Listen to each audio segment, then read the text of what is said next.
हर हर महादेव दोस्तों, सबसे पहले आप सभी को गणेश जन्मोत्सव की हार्दिक बधाई। हमारे हिंदू धर्म में कोई भी शुभ कार्य करने से पहले गणेश जी की पूजा अर्चना की जाती है ताकि जो बाधाएं आने वाली हों वो विघ्नहर्ता दूर कर दें। गणेश भगवान को विघ्नहर्ता, बाधाओं को दूर करने वाले देव के रूप में जानते हैं और बुद्धि के देवता के रूप में लोकप्रिय हैं। गणेश चौथ को कई जगह पर बहुला चौथ, संकटी चतुर्थी और हेरम चतुर्थी भी कहते हैं। गणेश जी बोले, भाद्रपद महीने के संकट चतुर्थी हर प्रकार की सिद्धियों को सिद्ध किया करती है और कहे अनुसार उनकी पूजा करनी चाहिए। भोजन के संबंध में कुछ विशेष प्रकार से नियम है। श्री कृष्ण जी बोले, इस प्रकार पुत्र के कहने पर माता पार्वती ने पूछा कि पूजन और भोजन में कौन सा विशेष प्रकार करना चाहिए। गणेश जी बोले, गुरुओं द्वारा कहे गए मार्ग में भक्ति युक्त हो उनके व्रत का आचरण करें। 12 महीने में भिन्न भिन्न नामों से उनकी पूजा करें। 12 महीने में चतुर्थी के दिन प्रातःकाल नित्य कर्म से निवृत्त होकर विनायक, एकदंत, कृष्णपिंग, गजानन, लंबोदर, भालचंद्र, हेरम्ब, विकट, व्रतकुंड, आखुरथ, विघ्नराज तथा गणाधिपति प्रभृति 12 नामों से पृथक पृथक पूजा करें। पहले कृतयुग में नल नाम का एक राजा हुआ करता था जिसकी दमयंती नाम से बहुत ही सुंदर पत्नी थी। देव योग के स्त्री वियोग के दुख को देने वाला उसको एक साप मिला था। उसकी स्त्री ने इस गणेश चतुर्थी का व्रत करके अपने दुख को दूर किया था। आगे माता पार्वती ने पूछा कि दमयंती ने किस विधि से गणेश चौथ व्रत किया जिससे 3 महीने में ही उसका पति नल प्राप्त हो गया।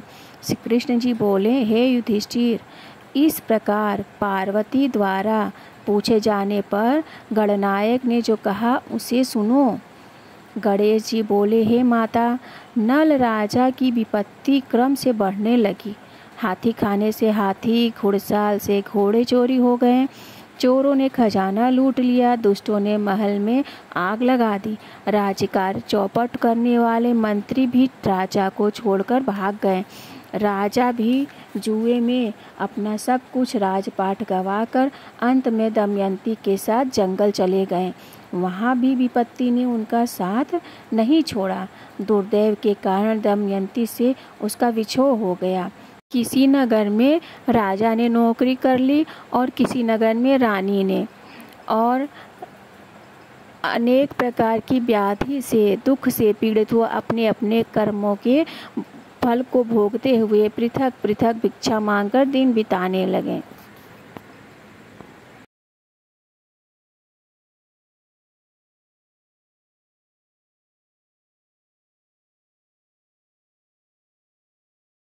किसी नगर में राजा नल ने नौकरी कर ली तो किसी नगर में रानी दमयंती ने, और अपने दुखों को काटते हुए, अपने कर्मों का फल भोगते हुए वो पृथक पृथक रहकर भिक्षा मांगकर दिन बिताने लगे।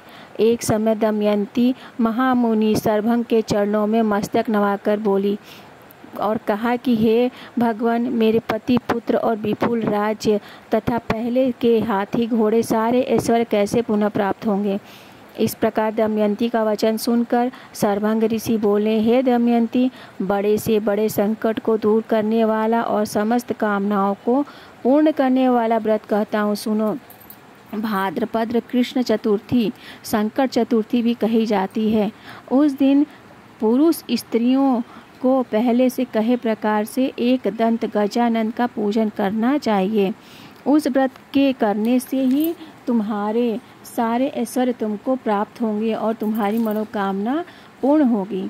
तब दमयंती भाद्रपद महीने की संकट चतुर्थी व्रत को करना शुरू किया और 7 महीने तक गणनाथ के पूजन में तत्पर रही।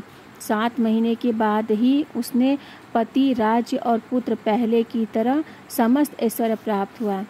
श्री कृष्ण जी बोले, हे युधिष्ठिर, आप भी इस व्रत को करो।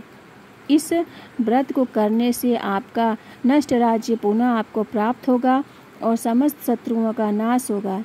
हे राजन, इस प्रकार समस्त दुखों को नाश करने वाला, अद्भुत देने वाला और व्रतों में उत्तम यह व्रत मैंने आपसे कहा है।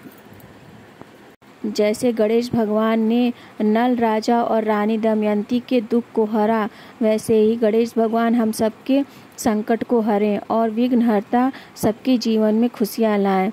जय श्री गणेशाय नमः।